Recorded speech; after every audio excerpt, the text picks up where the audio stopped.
Hey guys, it's the WalterFootball.com After Dark show for July 31st, 2024. We're going to be doing one final futures show for the 2024 NFL season.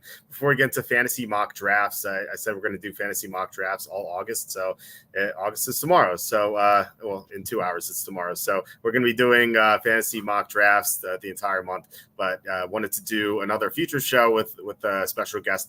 Before we intro him, please hit like, subscribe, comment below. Ignore my dogs. Share this video. Visit the link in the description for the merch store. All that would be appreciated. As you can see here, we have a ton of t-shirts on the merch store. We had an apron too. It got deleted. I don't know why. Maybe it was a little controversial. But tomorrow, as I said, in 2 hours, it is August, which means you can get your Gluttony Month t-shirt here. You want to show everyone that you are a proud glutton. So you can get that. Unfortunately, I won't have mine until August 6th, which is actually my birthday. I forgot to order it. And I was like, wait, did I order it? And no, I didn't. So I did that last night. So it's going to arrive August 6th. So I'm going to have it for my birthday. And we're going to do a show that night because it's a Tuesday. So any of these t-shirts, they're all well priced, $16 to $18 in this economy. I think it's pretty great. That's a good way to support the show. Another way is to do super chats, super stickers. We had some great ones recently from John Sanders, Slew, DeGenenon, Kevin Kovac, Germ. You guys have been so awesome. So any further contributions would be great because YouTube ads pay nothing. Also, you can go to Amazon and buy my new book. It is called Jerks of the College Years. As you may know, I have a section on the site called Jerks of the Week, where I make fun of people I see in my neighborhood or at the gym or or wherever I go, the supermarket. These are all jerks that I met during my 6 years at Penn State. So as you can imagine, I ran into a lot of weird people there. So Jerks of the College Years, that's another way to support the show. So without further ado, we are joined tonight by Eytan Shander of Odd Shopper. Eytan, how's it going? Fantastic, man. Anytime I can tail the jerks of the college years is a good night for me, brother. No, I'm excited, man. Always a pleasure to be on here or anywhere with you. And I know we got a bunch of NFL stuff we're doing this year. So absolutely, man. And Patrick is already jumping in on the rain. You and the rain, man, I'm telling you, you guys are getting crushed right now. And I'm just sitting here on the sidelines like, I wish I could help you. I wish I could help. I just have no idea what's happened outside of you and a bunch of other of my friends have been absolutely screwed over with this. And apparently Pillow was right there. Yeah, Patrick's saying, been waiting 5 hours for my Rainmakers cards to get paid out. DraftKings dropped the ball big time in this one. I'm not going to care about golf anymore at all. Yeah, I'm going to care about golf less. I'll still do my picks every week. It's gonna be harder to care about golf. It's ridiculous. Like one guy sued DraftKings for $14K. They refused to pay him out, and then they deemed the cards to be securities. And so rather than do stuff with that, they said we're gonna just end Rainmakers. So they said I contacted their support team, and they said they're gonna pay us out within a week of today. So by Tuesday next week, we should have our answer. Tuesday next week is my birthday again, so nice. maybe we'll get it. Maybe we'll get it then. I don't know. This really sucks. I will say this. I contacted my lawyer. I sent him all my stuff, like how much my Rainmaker cards were worth and everything like that. So if we're not compensated fairly, I will be filing a lawsuit against DraftKings. So. Hopefully it doesn't come to that. I don't want to wait for my money, rather just, even if it's like a little bit less than what I'm expecting, I'll be okay with it, but it better be somewhat fair, Asinine that you guys have to go through this shit, but let's hope that you get paid and it doesn't come to the lawyers. Yes. But I'm glad that you at least have that in the back pocket, maybe even in the front pocket, the way things are going. So hopefully. Yeah, hopefully. We're going to be sharing a super contest entry this year. So I thought it'd be good to get on the same page before the regular season to see where we stand on these teams. So I asked if you wanted to do a futures show or a week one preview show. And you said futures, which makes more sense because we're going to be doing a week one show anyway. Right. And I have a couple of week one plays that I got in early and all, but I figured I would save those at the very least for when we get close, unless you really want to pry one out later on. But yeah, I'm with you, man. I think futures are the way to go here. Yeah, well, I mean, if you want to share them when we come across these teams, I'm eager to hear them. Hopefully, Sure. we're on the same page. I'm going to share my Excel sheet in 1 second here. It has all the odds on it.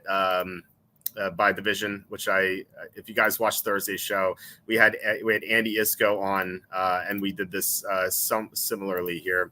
So I'm going to hide us here so everyone can see everything. So yeah, Andy and I went over this as well on Thursday. Andy is our super contest proxy. He's been a professional handicapper since 1991, so he offered some great insight. And I just wanted to see if you had other takes on these teams, and hopefully we can find some good value here. So start with the AFC East. So I have Super Bowl odds in the first column, in the B column, divisional odds in the C column, and win total in the D column. So Bills are 15-1, Jets 22-1, Dolphins 25-1, Patriots bringing up the rear at 150-1. Division Bills are plus 165, Jets plus 180, Dolphins plus 210, Patriots 25-1, and then wins Bills 10.5, Jets and Dolphins 9.5, Patriots 4.5. Have you bet anything in this division or plan to? I have not, but I think for a couple of reasons, Walt. I think the first one is because with Aaron Rodgers healthy, what value is there really with the Jets outside of fading them? And I'm not necessarily sure I'm racing to the window to fade the Jets simply because there might be value there. I think for me, it was just a stay away. Buffalo's not surprising anybody. And then look, you see where the Dolphins are. A lot of it is predicated clearly on the health of their quarterback. And that's a real thing with Tua for sure. The one bet that I did place on this, and it's a parlay with another team, and we'll get to that other team in another division in the galaxy that's completely far away from us. But I went over 4.5. It's a 2-leg parlay. I went over 4.5 with the Patriots. And the reason is, as bad as their offense may appear, and at least the changeover that we've seen with a new coach, there is stability with Jacoby Brissett at the quarterback position so long as he's healthy. You look at the defense, and it's not a massive departure of everybody who had talent that's just gone. Some of these guys you'd like to be a little bit younger, I understand. But overall, I feel like getting to 5, and I'm not doing any alt, I'm just getting to 5 wins. 5-12 is not anywhere near outside the realm of possibility so long as Jacoby Brissett is protected and stays healthy. And I understand, like, that's an ask. But I think that's the only one that I jumped on so far that I had at least a little conviction with. It's funny that's the one you bet. I bet the opposite. That's the only thing I bet here. I actually bet the Patriots under 5, minus 120. I made sure to get the 5. So you got minus 120. Yeah, I want to make sure it's at the Westgate. When I went to, it's minus 120. When I went to Vegas, I went to every single major sports book. I got their odds and I compared it to everything online.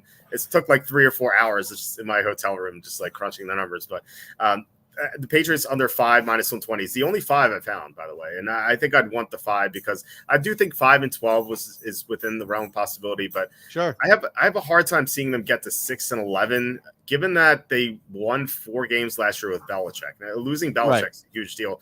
Now, Gerard Mayo might be a great coach. We don't know that. And even if he is, it's his first year. Like, Belichick in his first year was not Belichick. Andy Reid in his first year was not Andy Reid. It's going to take him some time to get acclimated to this job. So I think that there's going to be decline in terms of coaching advantage that the Patriots had, because that was like the one feather in their cap that they still had, which is gone. I do like their defense. I like Brissett. I hate their offensive line, though. It's really bad. Not good.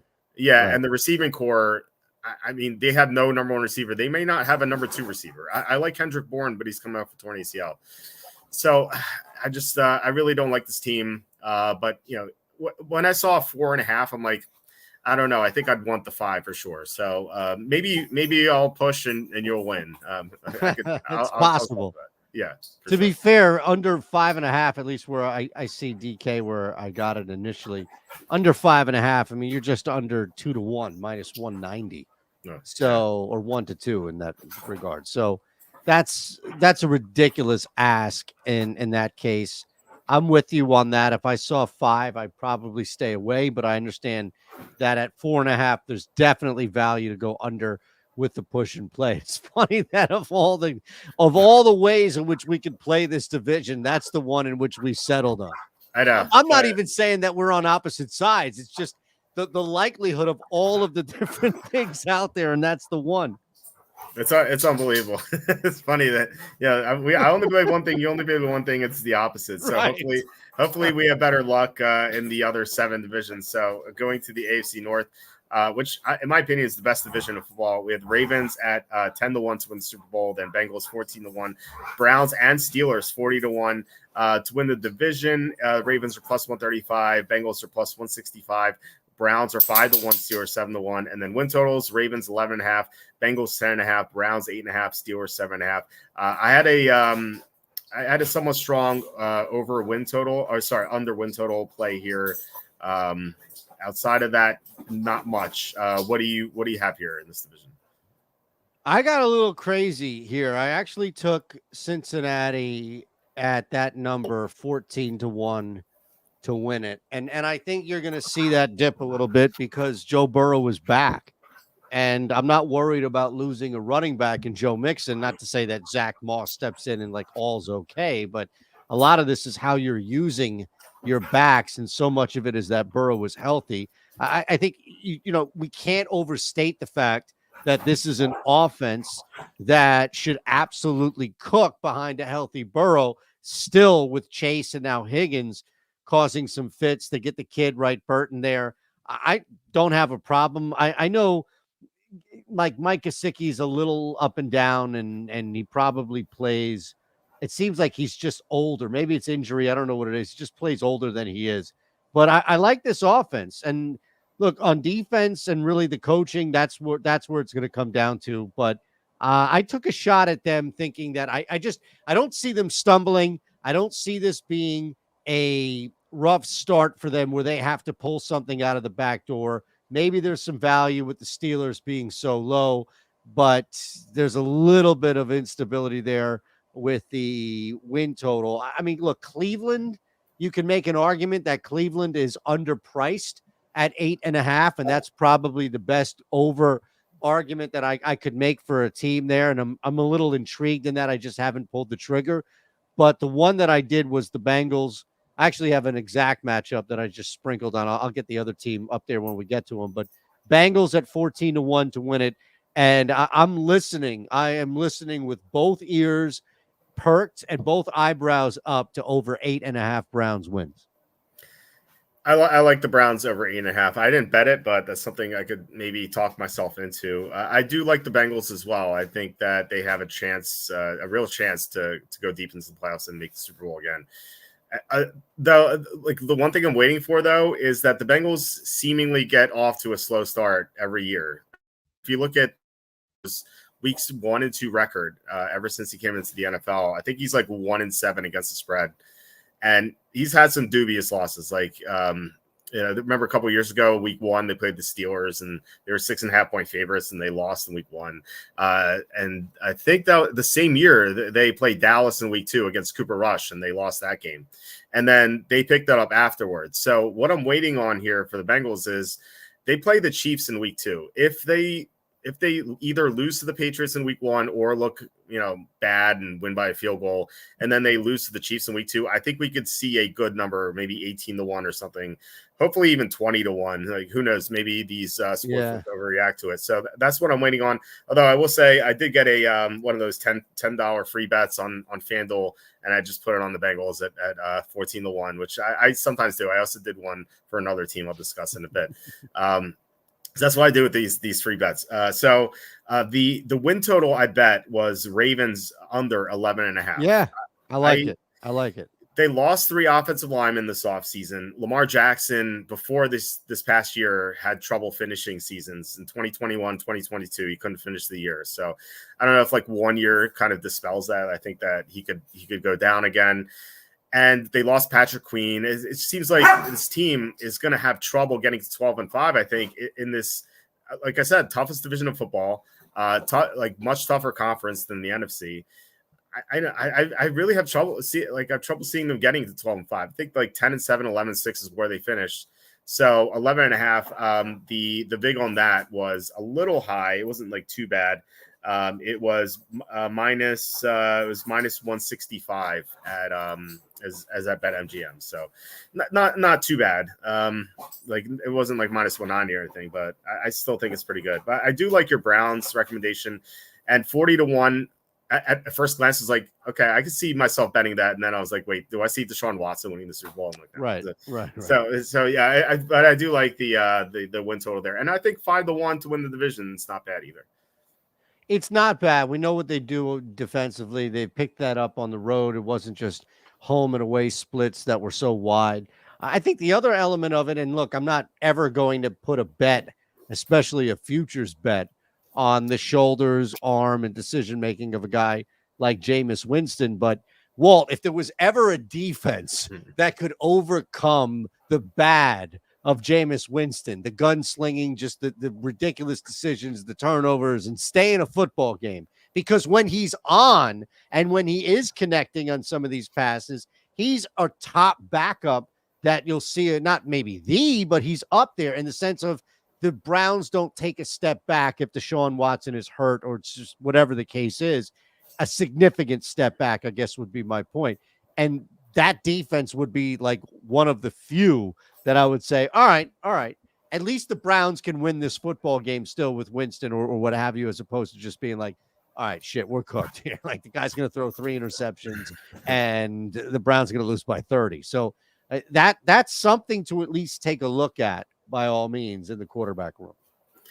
Yeah, I can't wait for Jameis to play. He's so fun. Is there coming? Yeah, it is. Can you recall another quarterback like him? Maybe Jake Plummer from back in the day. I like a guy who would always keep you in games, but keep the other teams in games. Yeah. Jeff George is like the oldest guy that I can think of in my time. Yeah. Right. In our time, we're the same age. Yes. And he had the added value of yelling at his coaches all the time. He did. Look, I'll give you one. People don't remember this, but we saw this. There was a game against the Eagles where this manifested. Andrew Luck used to make some really stupid decisions in the first half and then just pull his team out with some of the most ridiculous throws and passes that you'll see. And of course, it's like, oh my goodness, Andrew Luck, because the guy had a lot of talent, but it didn't come like one after another. It just came almost like in halves, like a tale of two halves. And I don't know, he came to mind a little bit too, to a lesser extent. Jay Cutler, I think, might be another one. Cutler, yes. My favorite thing to do in DFS would be to stack Jameis Winston with 2 of his receivers and then play the defense against him, because he'd throw a pick 6, so the defense would score, and then he'd have to throw a lot more on the next drive. So that was always my favorite thing when he was at the Bucs. So great.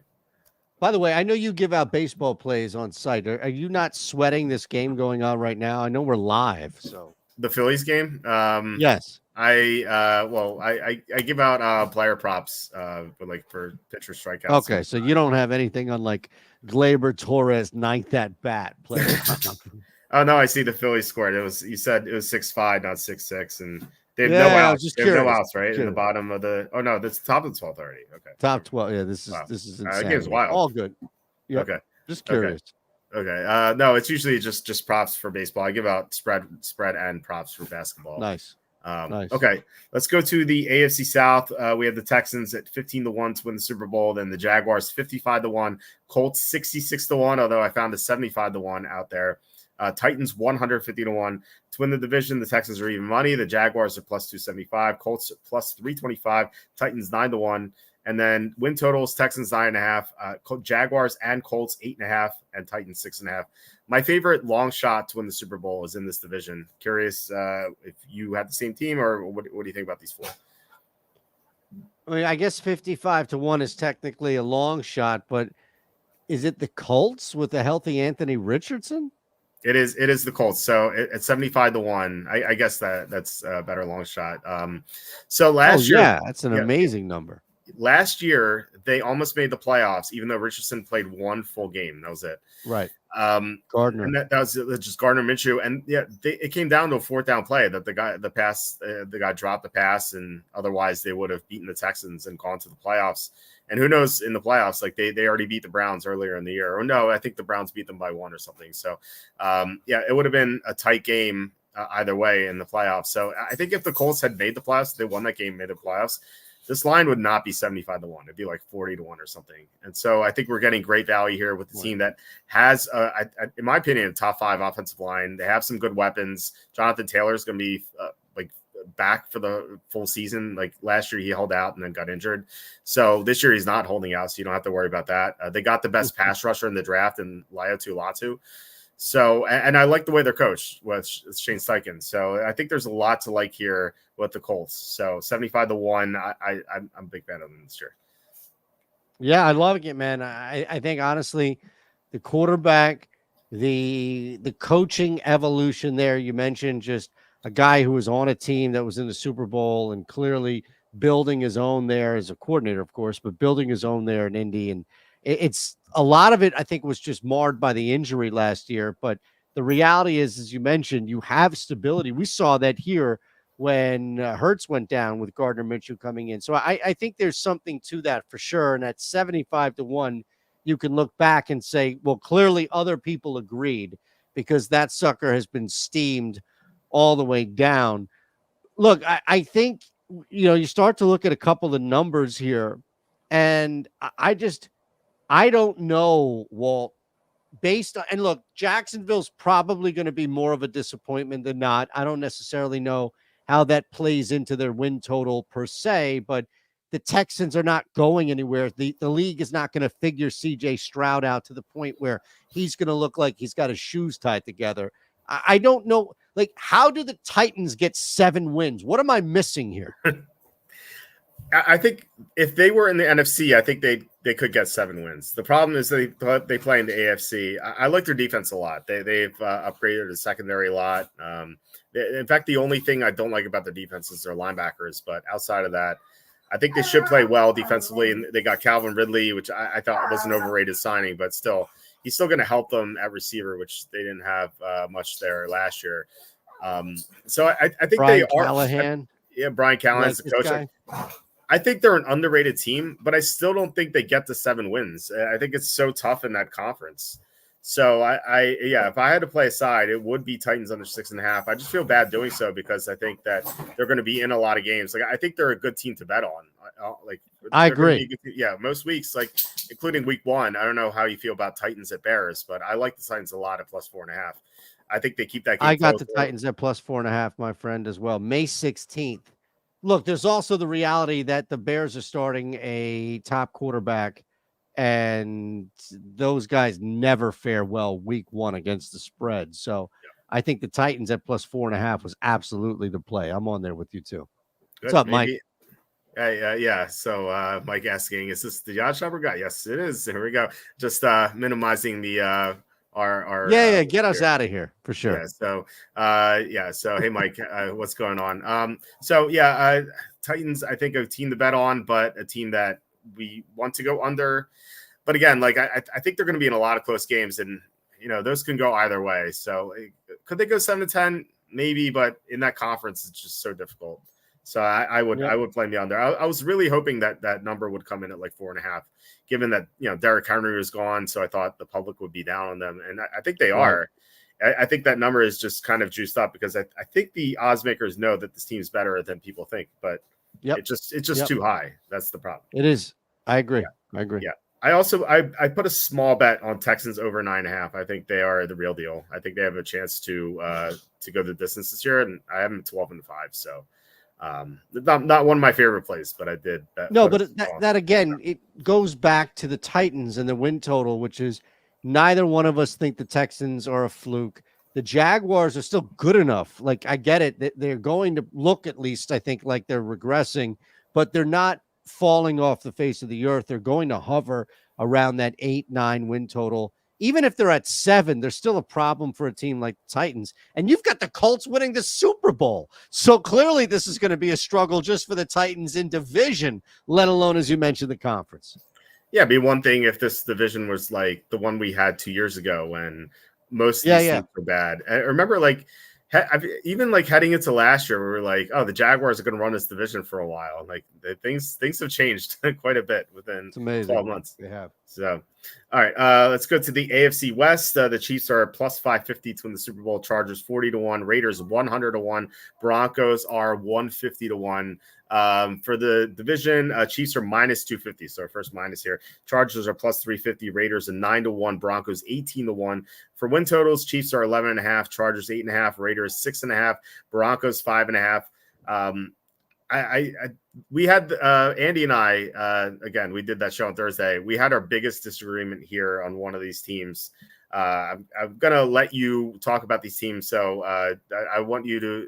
I don't want to like lead the witness or anything like that. I just want to see if you come up with the team that we talked about. So what's your opinion here on the AFC West?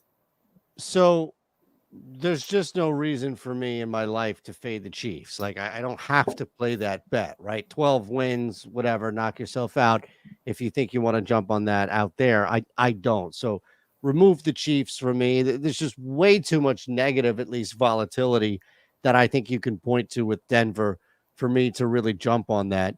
And I'm really concerned that the Raiders rode this wave of energy and momentum with the coaching change and how short-lived that can be. I'll tell you, man, I can't believe I'm saying this, because from a rootability and just like a lack of being a fan of him, I could do without Jim Harbaugh every single day, but I love the Chargers.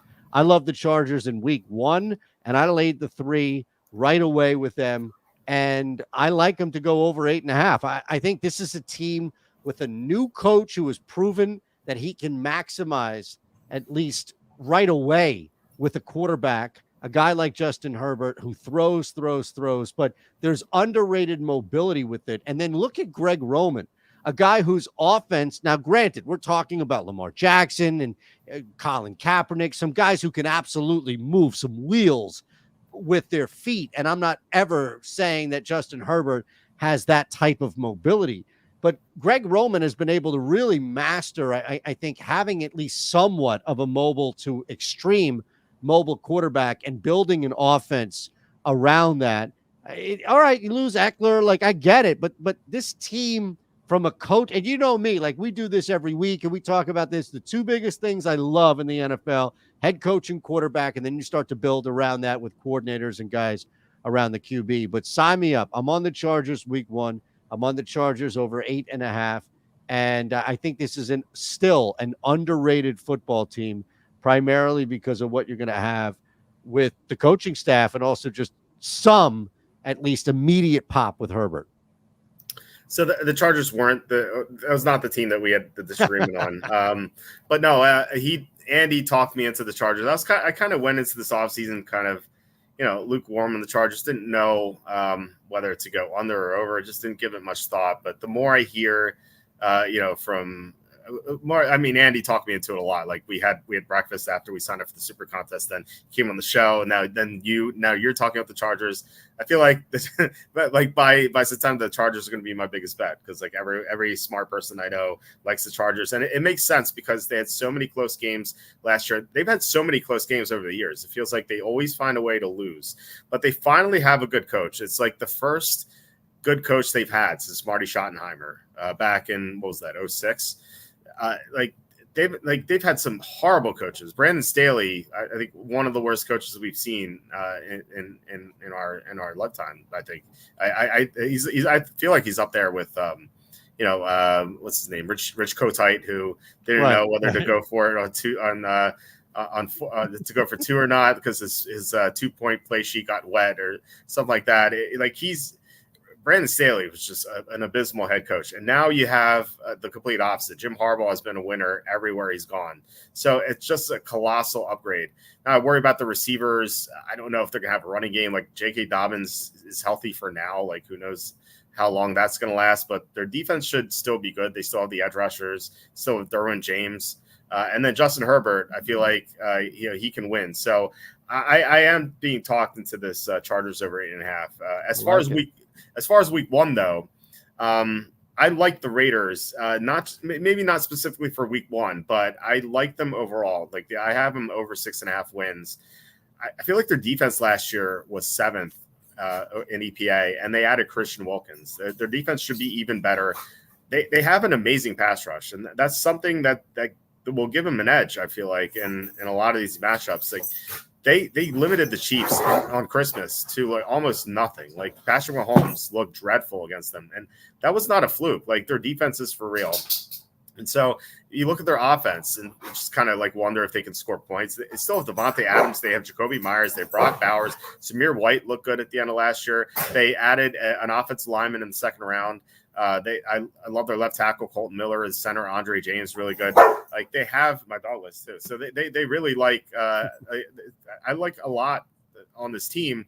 And with Gardner Minshew, they at least have some stability at quarterback. So like it just feels like the 6.5 number is too low. Now, everyone in the chat has been chiding me for this take. They're like, Walt's like the only person in the world who likes the Raiders. But I feel like they can go at least 8-9. I have them 10-7 on the site, but like 7-10 gets it done. I feel like they can get to 7-10. I also love the Broncos under 5.5. I think they are horrible. Yeah. So that's one of my stronger plays, even stronger than Raiders over. But I don't know. It feels like everyone I talk to about the Raiders disagrees with me. I've not found a single person to agree with me on the Raiders this offseason. I don't have enough conviction to disagree with you on the Raiders play to say I'm taking the opposite. Like I'm going under, but I'm probably not going over. But I'm definitely with you. Like the Broncos and Browns, I think, as far as teams that were brought up on this show, without me thinking really ahead of time, I'm on that. Give me the over the Browns, and I'm absolutely under the Broncos 5.5. As I said, there's way too much negative. Just the volatility is there, but a lot of the variance is just negative. I can't bet on a team like that to do anything positive. Yeah. One thing about the Chiefs, I'm not betting them now. But they do have these swoons in the middle of the season. Like last year, they lost to the Packers on Sunday night, and then they lost at Christmas to the Raiders, looking terrible. At some point, they're going to stumble a little bit. They're going to like lose 2 or 2 out of 3, and maybe their odds go to like 7-1 or plus 750. I think at that point they might be a little interesting because if you can get a good price on the Chiefs, I feel like you almost have to take it as a hedge for your longer shots. So. That's something I did 2 years ago when I had the Eagles at 40-1. I bet the Chiefs at one point, and it ended up working out because they played each other in Super Bowl. Yes, I remember that. We made a lot of money, or at least I did, off you and how we played that Super Bowl specifically. So fantastic job. Yeah. We have some comments here. John says Chargers have the second easiest strength of schedule based on betting odds. So that's another reason for me to like the Chargers. I'll probably put a bet on them at some point. But Love T says Chargers for the 10th season in a row. Well, first time they have a good head coach, I should say. Like this is not Brandon Staley or no, by any means. Right. Chris says really not happy that my good apron design got canceled. Yeah, I'm disappointed as well. It was a beautiful apron. It was a Butker was right apron that Chris recommended. They canceled it. They deleted it for some reason. I don't know why. Maybe there's someone complained about it, but it's Chris's idea. So I was like, oh, I'll do it. No, I think it just goes to show. So, did it just say Butker was right? Like, is that all it said? Yeah, on the apron. Yeah, that's it.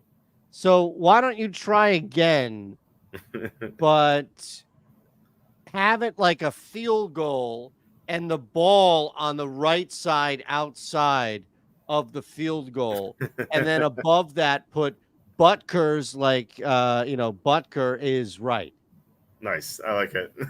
I'll do that. Maybe you can get around that. That's what I'm saying. Like maybe that's the end around right there. Like, hey man, we're just saying that the guy's right. His field goal is right. I'm not a fan. I'm not a Chiefs fan. Against the guy. Yeah, I like it. I think I'm going to do that. So hopefully it doesn't get canceled again. Just saying. You know? Yeah. So if you guys have any suggestions, I will make it into a shirt or apron or whatever. John says we know nothing about the competency of the Raiders head coach or starting quarterback. Well, I mean, we know Gardner Minshew, right? Like he almost got the Colts to the playoffs last year. I feel like If you can get the Colts to the playoffs, you can get the Raiders to the playoffs. It's a good point about Antonio Pierce. Like, we just don't know, but the players do play hard for him. That's something to be said, at least. Love T says, I love the Browns at 8.5. If Watson can stay healthy / out of the massage parlor, they have a team. Yeah. You never know with those massage parlors. It's something to worry about. But they do have Jameis Winston, who's the ultimate wild card. Chris says, I had the Raiders at 9-8. My little sex spot. That counts. Okay. I found one person to agree with me. John says, I think JFK Jr. being president is more likely than the Raiders having a winning record. Well, luckily they don't need a winning record. 7-10 gets just to clear that, right? 7-10 gets it done. So there we go. Cassandra says that the Raiders had a real head coach. I'd be with you, Walt, and I would predict them to win more games than the Chargers do. I just think Pierce is a joke. We'll see. We'll see. He doesn't have this long track record. He could end up being a bad coach, but I thought he did a good job at the end of last year. Certainly better than Josh McDaniels, although I feel like anyone would be better than Josh McDaniels. Sure. So, and then a lot of that has to do with being quite down on the Chargers also. So, Cassandra, if you want to tell us why you're down on the Chargers, it'll be helpful, because I've heard nothing but glowing words about the Chargers the past couple of weeks. So, Love T says over in the Falcons that is stealing money. Okay, we'll get to them in a little bit. Mike says the lost track. Is August sloth month or glutton month? Doesn't really matter. I plan to partake heavily in both. August is gluttony month and November is sloth month. November sloth month because you have like Thanksgiving. You're just watching football all the time. Oh yeah, just makes more sense. And then gluttony month for August is because of me. It's just because all I'm doing in August is just eating food and doing fantasy mock drafts. They deleted the apron, bunch of babies. Yeah, I don't know why they didn't send me a message or anything. It's just gone. So bizarre. Unless they just stop selling aprons, like that could be the only reason. But they haven't told me otherwise. John says they hated Josh McDaniels so much. I think Brandon Staley or Urban Meyer would have done just as well. Well, I talked about the worst coaches we've seen in our lifetime. Urban Meyer certainly has to be up there. At least Josh McDaniels had one good year in Denver. Like Urban Meyer just was so bad. And then brilliant. Chris likes your idea. He says brilliant idea for new Bucker apron. There you go, Chris. Except Bucker. See if they accept Bucker is wrong aprons. Like I love Towley shirts and I hate Towley shirts from 20 years ago. John says yes regarding your Raiders coach. And then Chris says, so our biggest disagreement in the AFC is somehow the Chiefs, who I erroneously have at 14-3 right now. Well, I have them at 12-5, so it's not too off. And then he says 8 exact matches and 7 teams that are a game off. Then I'll lucky write-ups until here's my own. Okay, so yeah, we're only two off of the Chiefs. All right, let's get to the NFC East. Our Eagles are here. And I say our Eagles because I live in Philly, but the Eagles are 14-1. Cowboys are 18-1. Redskins and Giants are 150-1. For the division, the Eagles are -120. Cowboys are +150. Redskins 11-1. Giants 14-1. And then win totals: Eagles and Cowboys 10.5. Redskins and Giants 6.5. The first team I bet to win the Super Bowl this year is the Eagles. I bet them at 17-1. The Caesars, they're down to 14-1, but you can get 15-1 at Circa right now if you're in Vegas. I don't know. I haven't seen an online sportsbook offer 15-1, so maybe you can find one out there. But so do you like the Eagles, and what do you think about the rest of this division? Yeah, I'll go through what I have here on my sheet. I've got about 3, 6, 9. I've got 12 plays. 2 of them are college for week 1. I think I have to check if they're week 1 or 0 whenever SMU and also Northwestern play. But outside of those 2, I've got 10 NFL plays. I gave, told you Cincinnati was up there. I've got a couple of Eagles related plays. So I'll go in chronological order. How about that? Okay. I have a bunch too. So I'm eager to get this. All right. So on April 10th, the line in total dropped, and people on the Odd Shopper Discord were killing me, Walt, just making fun of me. My own people that I work with, right, that I share time with on YouTube and in this Discord, were like, what kind of idiot, what kind of jackass, all this stuff. Like, who bets week 1 this far out? What happened? The play was under 51.5 in Brazil for 2 reasons.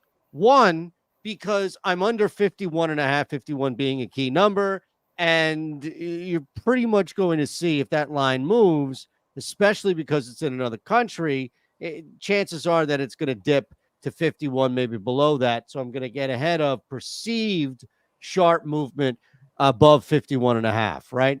The other part of this is it's in Brazil. And we knew right away that these guys are going to be locked in their hotels and that the Eagles are starting new coordinators and that there's a lot of new here. And Green Bay, as much continuity as there may be, this is still way out of their comfort zone. And it's not London, which basically is here, right? Or it's not Spain, or it's not someplace in Europe. Like, you are under extreme security. And this is a massive departure from their day to day. So I went under 51.5 in Brazil. I took the Eagles like you did at 17-1. I got them on DK April 29th. And then the other one I got, which I absolutely love, I put 3 units on this. I got the Eagles same day, brother, same day. I could not believe this number was there. I got the Eagles at plus 135 to win the NFC East. Wow. And I could not understand why that number was there. I could not understand what the deal was. So I slammed that as well. That's a great number because it's minus 120 now. So it's amazing. Amazing. Yeah, that is they were higher than the Cowboys at that point, Walt. Yep. It made no sense. Yeah, entering the season, the offseason, the Cowboys were favorites to win the division, and they were favorites in Cleveland in week 1. So a lot has changed. I think people have been or at least the sharp bettors have been anti-Cowboys this offseason and pro Eagles. So yeah, I bet the Eagles is 17-1. Like I said, to win the Super Bowl. I bet Jalen Hurts to win MVP at 16-1.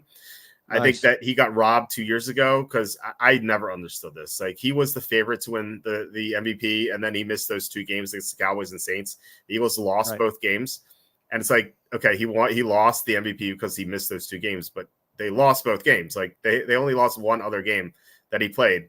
So it did, like, the logic wasn't there. And then last year he was the favorite to win MVP when the Eagles were 10-1, but they had a poor finish. So, he lost that. So I feel like if maybe some of these voters have regret that they didn't make him MVP in 2022, if it's close, then I think that he could win it. And this conference is there for the taking. This is not the AFC.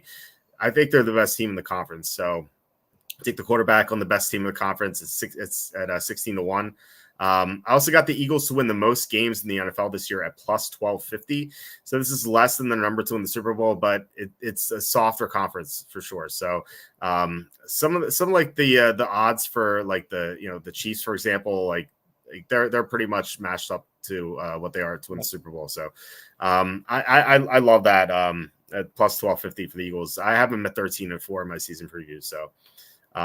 As far as the Eagles, Packers, go ahead. So, sorry. Oh no, you're gonna say Brazil. Go ahead. Sorry. Yeah. The Brazil game. I like your undercall, and also one thing to keep in mind is that, like you talked about, like this is not London. Like London was a problem for the Packers when they played there a couple years ago against the Giants. Their coach, Matt LaFleur, like he missed his own meeting because he got the time screwed up or something, and then he went on a rant saying that he hated being overseas because of the time change.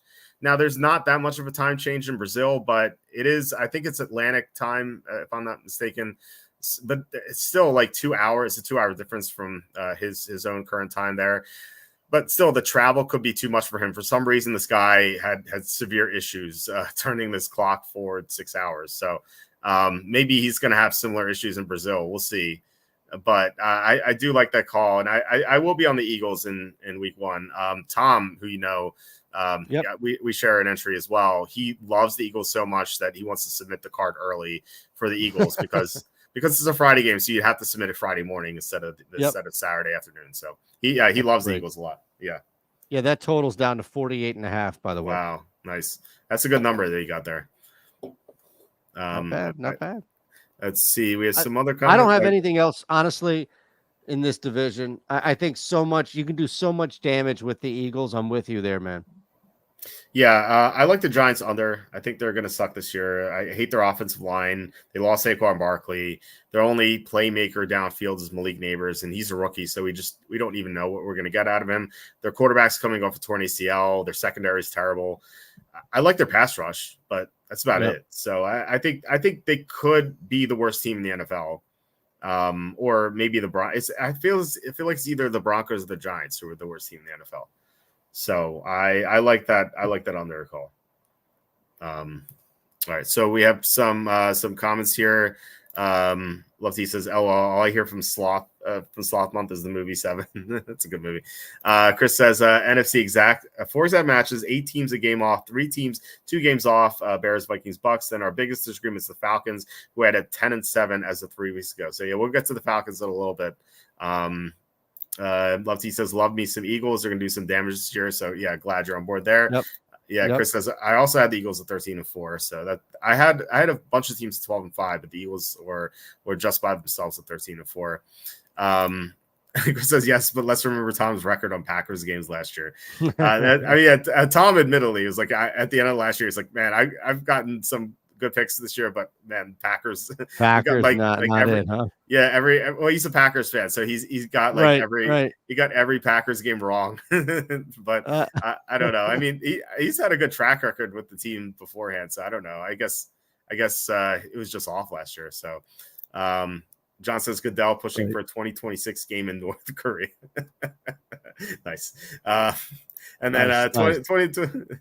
2029 game in Tycho, or maybe the dark side of the moon start at like 3 a.m. or something for some reason. He's gonna do it if he can make money off of it. He is. Oh yeah. Without a doubt. NFC. Seriously. NFC North. Lions are 12-1, Packers 16-1 to win the Super Bowl, Bears 40-1, Vikings 80-1 to win the division. Lions are plus 135, Packers 2-1, Bears plus 325, Vikings 9-1, and then win totals: Lions 10.5, Packers 9.5, Bears 8.5, Vikings 6.5.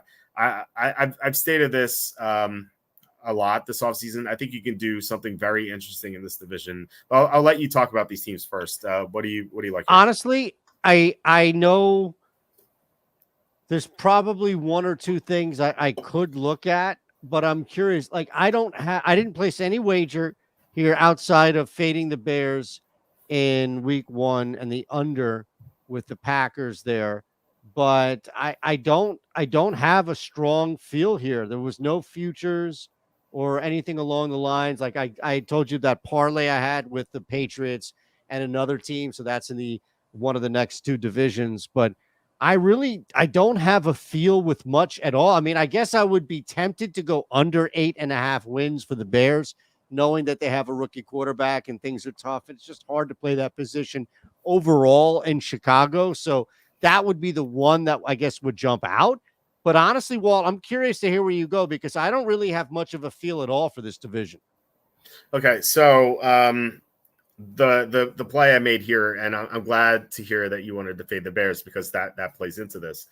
So my plan was to find the best line on the Lions and the best line on the Packers and to bet them both to win the division because all it takes is one of them, and then you make money because because I am down on the Bears. I don't think they're going to win the division. The Vikings are definitely not going to win the division. So if you place just one unit on both. At these numbers here, at the Lions, if they win the division, you win $35 or $100 to say. You win $35, and if the Packers win the division, you win $100. So that's what I did. I went hunting for the best odds for the Lions and Packers. What I came up with, the Lions at DraftKings. Now this changed a couple of days ago. It's now at plus 135, but they were plus 150 on DraftKings last week. And then the Packers are plus 240 on bookmakers. So I bet both. I bet $200 on both. So if the Lions win the division, I will win $100. If the Packers win the division, I will win $240. So like I said, if this plays into fading the Bears and obviously the Vikings. So what are your thoughts on that? I love it. I absolutely love it. I was looking to see if I could find those numbers and see what jumped out here. But no, this is great. I think you're right. It's very difficult to make an argument. So many things would have to go wrong. It looks like Detroit plus 140, right? And Green Bay plus 230. Yeah. Where are you seeing that? Looks like looks like you and I here in Pennsylvania can get Detroit plus 140 on MGM. Oh, no, on Bet365. Bet365. Okay. Yeah, it was like I said, it was plus 150 on DraftKings a week ago, but yeah, Right. that disappeared. It's now 135. So yeah, 140 is still great. And then Packers are plus 240 on Bookmaker. So yeah, you could bet these on different sports books. It doesn't have to be the same one, obviously. So just like hunt for the best numbers. We have a link on the homepage where you can get good deals on signing up for sports books. So yeah, that is something I really liked, and glad you're on board with it. I also bet the Vikings under 6.5. I think they're going to suck this year. So I don't hate that at all. I mean, they've got to be the worst team in the division, and then from there, it's just what are you really going to get from them week in and week out? Yeah, I don't see it with them at all. I found under 7.5 minus 170 at FanDuel, and I know the juice is high, but for that to lose, they'd have to go 8-9. I just don't see that happening with right. JJ McCarthy. Not a fan of him. Love says Vikings are the worst team. Chris says I have them 4-13. Don't tell Matthias, our resident Vikings fan. Martin says 49ers no Ayuk and no Trent Williams, not looking good to start the season against the Jets. Well, I mean, are they out for sure? Ayuk could be traded, and Williams is holding out, right? So I mean, so is Ayuk, but like. This is the thing, and you know this better than me. The NFL has created like a tantrum zone, right? Like the NFL has carted off an area to where if you're a player and you're unhappy, you have this period of time where you can throw a fit, right? Trade me, no. And then all of a sudden you start losing real money. And this isn't like Ben Simmons stuff, right? In the NBA where guys are just recouping everything that they can, and all of a sudden you start to lose a little money. Like, this is guaranteed. This is non-guaranteed money all of a sudden that you lose, and you can lose a year's salary really quick. So I think Ayuk is bluffing, to be honest with you, and the team is not going to trade him, and he'll be back. Yeah. Le'Veon Bell is like the only one we saw like actually go through with the holdout, right? Yeah, I mean, a lot of guys do not. Think about it. Remember when Deshaun Jackson was just barking at anybody who would stick a microphone in his face? I'm holding out. I'm holding out. Oh, the dude, it was such bad timing because he decided to do this with like 2 days left in that period. So 3 days after this whole media fiasco, he's there. He's there. Right. And it's just like, because you start to lose a ridiculous amount of money. So I'm with you, man. These guys ain't going anywhere. I would be shocked unless they're hurt if both aren't there against the Jets. Yeah, and if they're not, they're going to be in trouble for sure. But I do think they will be there as well. Sue says the Lions and Packers could tie. I assume the books go to the NFL tiebreaker. Yeah, I mean, officially, whoever wins the division in the NFL will win the bet on your sports book. So, Chris saying, Walt, who is better right now, Sewell or Trent Williams? That's a great question. They're both amazing players. I don't know. I'd say Williams is better last year. Yeah, I would say Williams is better last year, but now he's heading even closer to 40. So I would say this year, I think Sewell will be better this year, but it's so close. So it is. It is. And then we have a disagreement here. Lions are overrated. Lions are stacked. So I am on the Lions are stacked train.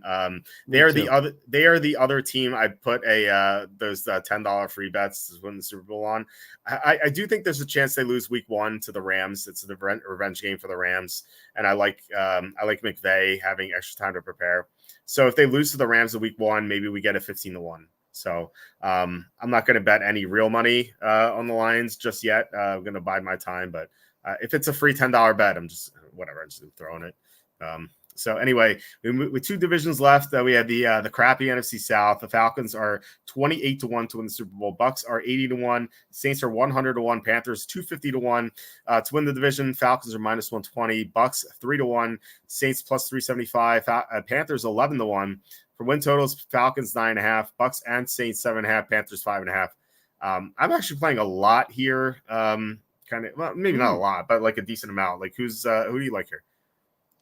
Yeah, I think the Falcons at 9.5. It seems a little high for me. I understand that they beefed up on defense and that they might be, look, Cousins aside, right? Like they might be just simply more talented than everybody else there. I'm not willing to count out Baker and the Bucks quite yet, although I am a little intrigued in how they start. And maybe there's some way that you can jump in on that. But week to week, I think we still go back to the moneymaker. So long as it's Dennis Allen and Derek Carr, and you have an opportunity to fade this team as road favorites, I'm going to look for spots like that for New Orleans. And it doesn't matter so much as like what's around them as it has just been that reality for them. The Panthers are so bad. 5.5 seems high. I get it. But look at these other teams, right? Like 5.5, they're probably getting an extra win in there simply because of how bad Tampa and New Orleans can be on any given Sunday.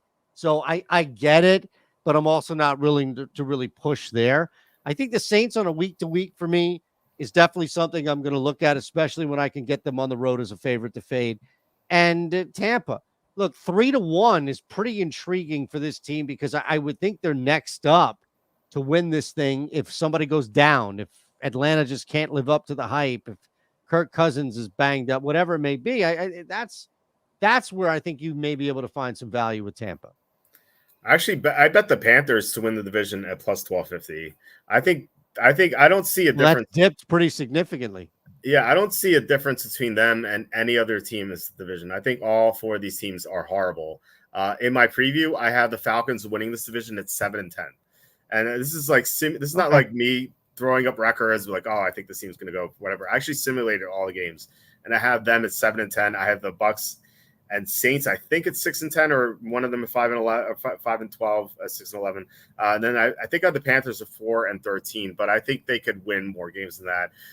They're not going to be the worst team in the NFL this year. Like the fact that they're 250-1, it's kind of a joke. And I almost want to bet them because of the value, but it's just like, obviously they're not going to win the Super Bowl. But sure, it's a throwaway. Right. I just like their coaching situation. I love Dave Canales. We saw what he did with Geno Smith. He revived his career. Then he revived Baker Mayfield's career. So I think he's going to get the best out of Bryce Young. Now, it remains to be seen what exactly that is, but I mean, he was the number 1 overall pick. So he has to have some talent. So I think Canales could get something out of him.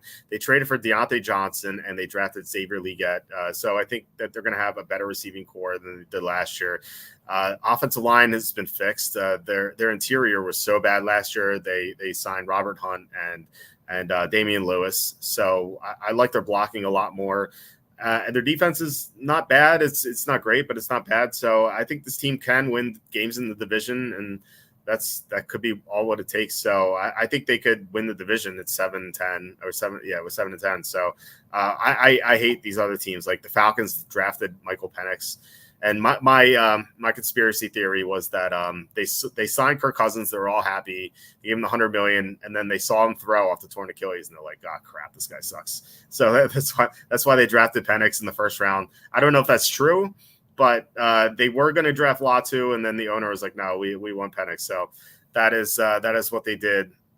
At Tampa, I love the under 7.5. They had, I feel like remember last year we were talking about regression teams heading into the season. Yep. And we came up with like the Vikings were going to regress, the Giants were going to regress, and they both did. I think Tampa is the obvious candidate this year. Like they had so many lucky wins last year, so many close wins. It just felt like everything was a fluke, and they lost their offensive coordinator. Dave Canales is now in Carolina. Their offensive line, the interior of it is not good. Mike Evans is 31, which is the year that speed receivers tend to decline. I don't trust Mayfield without great coaching, and their defense lost Devin White and a bunch of other guys, Shaq Barrett. Their defense is not nearly as good as it once was, and it was actually pretty bad against the pass last year. So I just don't see what this Tampa team has at all. I think that they win 5 or 6 games, and the under 7.5 is pretty easy. I was kind of reluctant to bet under for any team in this division, given how bad this division is. But I do think Tampa is going to regress. So that's where I stand here. Okay, that's fair, man. I like it. I think there's a lot of good there. I think the one area where you and I differ is how fast, or really maybe the ceiling for Bryce Young. That's the only thing that you said throughout that entire explanation of what you're doing and where you're laying out plays and sides that I think I would like. Oh, okay. But again, that's why I stayed away from Carolina. It's not because of I disagree with you on what they did on offense or around, especially the coach that they brought in that you mentioned, what Canales has been able to do. So I think there's a lot of good there. It's just I have to get, that meme where it's like, still on the highway, and then that's where I just Bryce Young, man, you saw how bad this was last year. But to be fair, this coach has worked miracles. So who the hell knows? Yeah, I want to be down on Young as well, but then I kind of like think back. Remember Jared Goff his first year? He was so horrible under Jeff Fisher. And then Sean McVay comes in his first year, and Jared Goff leads the team to the playoffs out of nowhere. He was the number 1 overall pick, just like Bryce Young. I kind of just have it in my head that's like, I don't want to give up on Bryce Young. I think that, gun to my head, he's probably busts, but I think there is some potential there still. And with a better coaching staff, I think he might get there. So look, all good, brother. Canales is going to be fantastic. I think what's going to be fascinating for me is to watch Bryce Young this year. I'm going to watch a lot of Panthers games just to see that. Yeah. I can't wait. I can't wait for any football, although not Hall of Fame game, because we're going to have Tyson Bagent versus brutal. Who's the other one? Davis Mills. Davis Mills. That's right. Yeah. Yep. Can't wait for that one. Right. So we're going to do a fantasy mock draft that night anyway. All right. Chris says lines are good. Their new regime realized that you win by building from the line outward, not drafting 500 tight ends. It's a good strategy that teams can avoid, just drafting all these tight ends. John says Latu should help the Falcons' anemic pass rush. Great pick. they were. I don't know if you heard this, Eytan. The Falcons were going to draft Latu, and then the owner came in the day of. Is like, no, I want Michael Penix. Just like, okay, unbelievable. Sure. Okay. Yeah. Just sabotage your season after you paid your quarterback $100 million. And your team. Right. Yeah. Exactly. Yeah. I will say that Tom loves Michael Penix to win Rookie of the Year at 75-1, just based on my theory that they saw Cousins throw and they're like, oh God, this guy sucks now. So if Penix, if it was announced like Cousins, it was benched just for performance at training camp or something wild like that, and Penix was named the starter, what do you think his odds would be to win Rookie? Not 75-1, probably closer to 35, maybe 40-1. I think if he starts for a team that could win the division, I think that he'd be like 10-1. Maybe I'm crazy. I don't know. Yeah, I don't know. I don't know how much of the 9.5 is built in with Kirk Cousins, to be honest. Yeah, that's true. Yeah. Like, are they a 7.5 win total, a 6.5 win total? With Penix, I don't know. I mean, last year they won what was it, 8 games or 7 games with Desmond Ridder and Taylor Heineke. I mean, they basically had to hide Ridder, and Heineke just fell apart. Yeah, I don't know. Yeah. Interesting. Yeah. Okay. So it's an inside joke here. Chris says, Colonel Sanders, do you think Latu might be this year's Puka Nacua? So we have a question each week. Who do you think this is going to be this year's Puka Nacua? Great. Yeah. John says Falcons the easy schedule in the NFL based on projected betting markets. Okay. I mean that has a lot to do with how bad the South is, but I'm not going under 9.5, even though I have them at 7 and 10. I think that's very fluid. I don't want to bet the under just because how bad the division is, and like they could easily be the best team in that division if Cousins is himself again, So yep. But come playoff time, they're not going to have the pass rush, and they're just going to lose. Let's see. This is why I'm highly reluctant to put in the 10-7. Probably too high. 8 or 9 wins realistic. Yeah. Let's see here. What other comments do we have? Love to use Falcons 12 wins. That'd be pretty interesting. I still think they would lose in the first round, even if they got to 12 wins. I feel like 6 of those wins would come from the division if that were the case. Right. Let's see. Sue says Panthers only have 3 scary games: Bengals, Chiefs, Eagles. I mean, they have an easy schedule. The Panthers do. So it's a 4th place because they're awful. That's true. What about Panthers at Saints week 1? I like Carolina. You're talking about fading Dennis Allen as a favorite. I think this is a good opportunity to do that.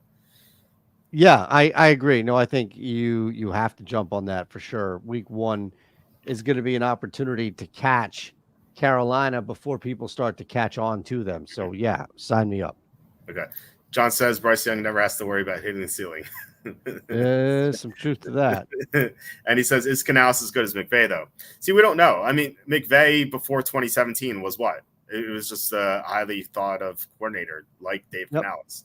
So Canales could even be better than McVay. We don't know, but maybe Canales will suck. We just don't know. But what he's done with quarterbacks is what if you went back in time 2 years ago ahead of the 2022 season and told someone you're like, Geno Smith's going to be great this year for the Seahawks, like they'd lock you in a padded room. They'd be like, this guy's not allowed out ever again. But we saw what he did, and then last year he did the same thing with Mayfield. So I don't know. I feel like really impressive with Mayfield. Yeah. So, all right. Last division here, NFC West. Niners are 6-1 to win the Super Bowl. Rams 30-1. Seahawks 66-1. Cardinals 100-1 to win the division. 49ers are minus 200. Rams plus 325. Seahawks plus 75. Cardinals are 12-1. And then win totals: 49ers 11.5. Rams 8.5. Seahawks 7.5. Cardinals 6.5. So I like one of these teams a lot in week one. I bet one of these teams to win the division. So who do you like here? Yeah, I think there are a couple of things I looked at. If I'm going to look at winning the division outside of the Niners, because you're clearly not going to lay, unless you feel like that's an ultra confidence bet there. Without Pete Carroll, there's instability that I don't want to really mess with. Maybe you're braver than me, but I think you can justify a half unit. I think you can justify a shot on the Rams there at plus 325. That's not my favorite bet. In fact, the two that I do like the most in this division, I told you about the parlay that I'm running. One side is over the 4.5 wins for New England. The other is over the 6.5 wins for Arizona. And a lot of this is because, again, we're talking about a coordinator now who went through a lot of negative, went through a lot of tough injuries, but when healthy, that team at the very least in division was not as big of a, what would you call it? Just like you could do whatever the hell you want with them, turnstile, if you will. And I think this is also it, right? Like this is it for Kyler Murray.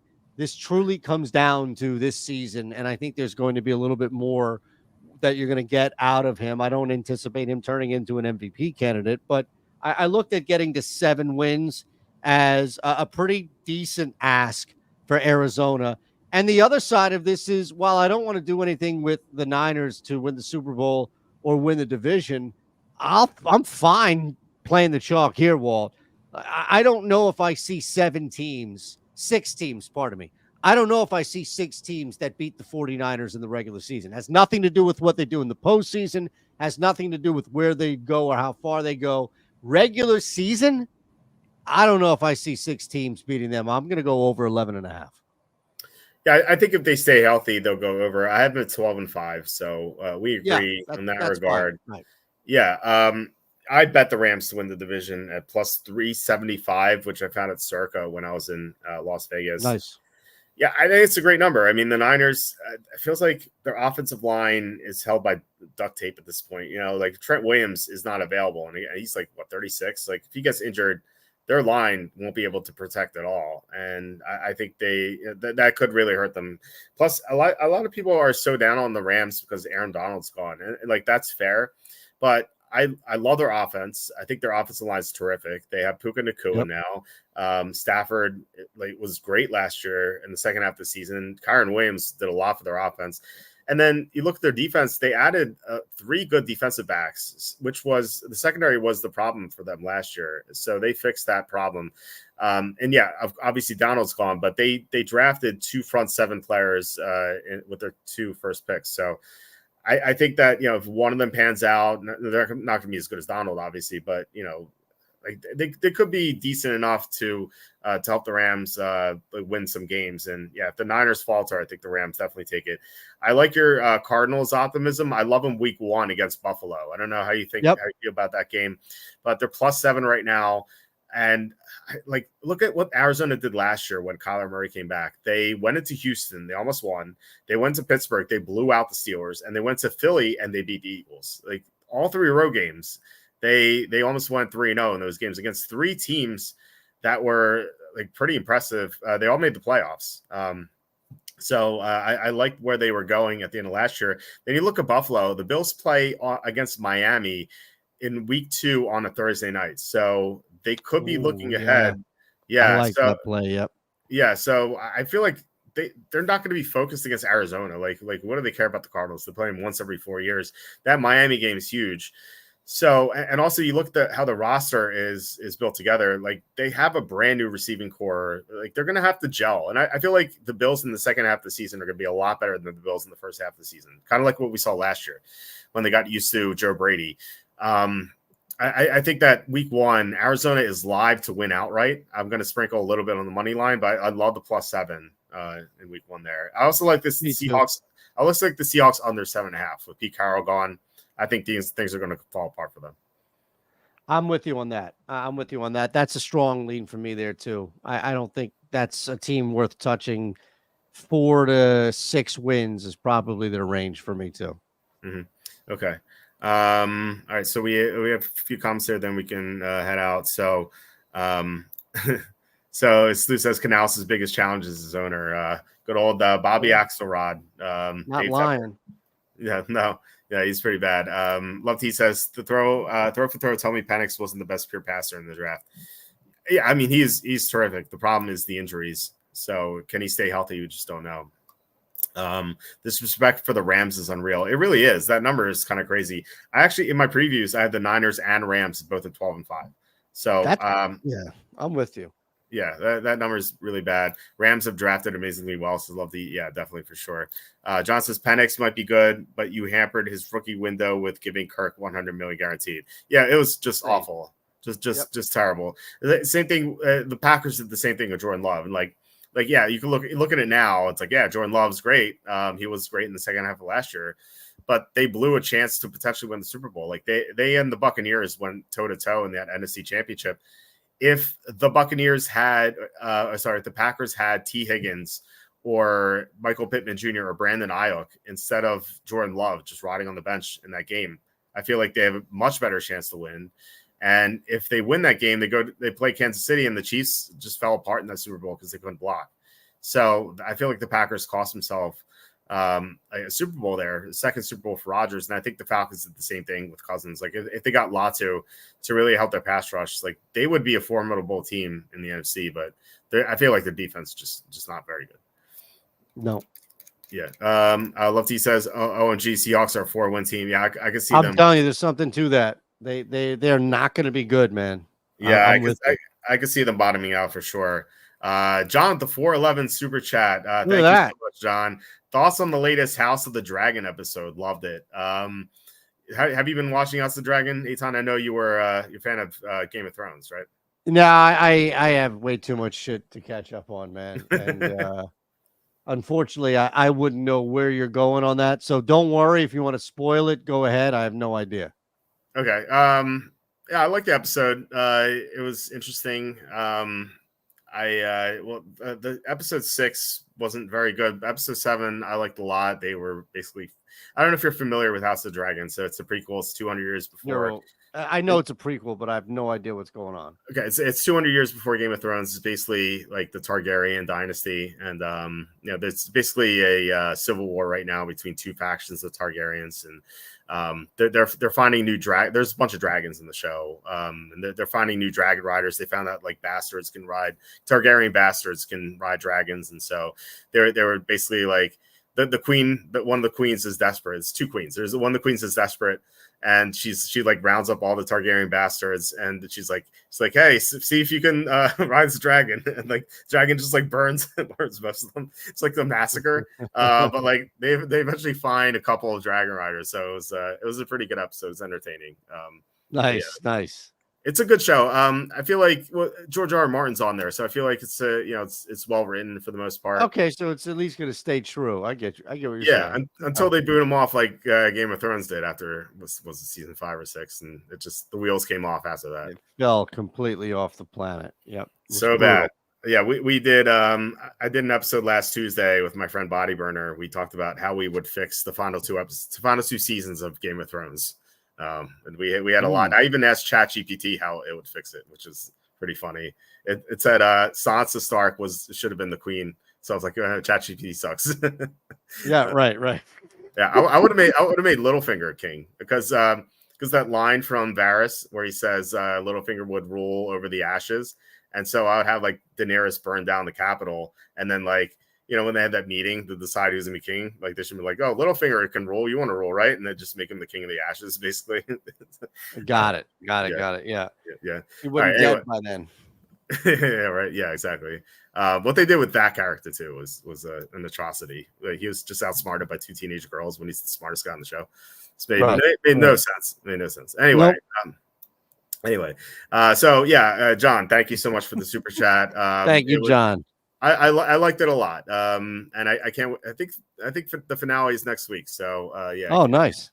Yeah, I can't wait. I would recommend that. I think that if you like Game of Thrones seasons 1 to 6, you would like this. Okay. Okay, so Chris says, do you see any similarities or concerns about this year's Raiders win pick total and last year's Giants total pick? As you might be saying, what the hell was I thinking come 2025? Yeah, so I was going through my bag heading to Vegas, and like all my slips are in there. And I found a bunch of slips. I'm like, okay, cool. I get to cash these. And I found a second like batch of slips. I'm like, oh, what's this? And I found a Texans over win. I'm like, oh, this is nice. And I like get to the next one. It's like it says Giants over wins. I'm like, what drugs was I on when I made this? I didn't even like the Giants last year. Like, did I bet the over when I meant to bet the under? That was so stupid. So, oh my God, you had to sit with that all year. I didn't even know about it. I found it in my bag. I like maybe I made it for someone else. I don't know, but I did find it. And I'm like, what a stupid bet to make. I don't know. I like the Giants have so many issues. The Raiders have a great defense. The Giants don't. I don't know. Like the Giants didn't even have a good defense in 2022. Like I thought they were a major regression candidate, whereas I don't feel like the Raiders are that. So I don't know. I mean, everyone disagrees with me for the most part. I know you said they can go 9-8, but I don't know. Chris says your Giants 9-8 projection probably comes closer if they didn't get blasted with injuries. Okay, right. Yeah, they did have a lot of injuries, but they couldn't block. That was the issue. And I guess the Raiders have 2 great offensive linemen, I think, with Miller and James, and they potentially have a third with Jackson Powers Johnson. We'll see with him what he does, but their line isn't that bad, as bad as the Giants was. No, I feel like they have better skilled players too, around the quarterback at least. Yeah, for sure. Well, the whole thing goes out the window if Devontae Adams is traded. So right. That's my one concern is if Adams gets traded, I'm like, God, crap.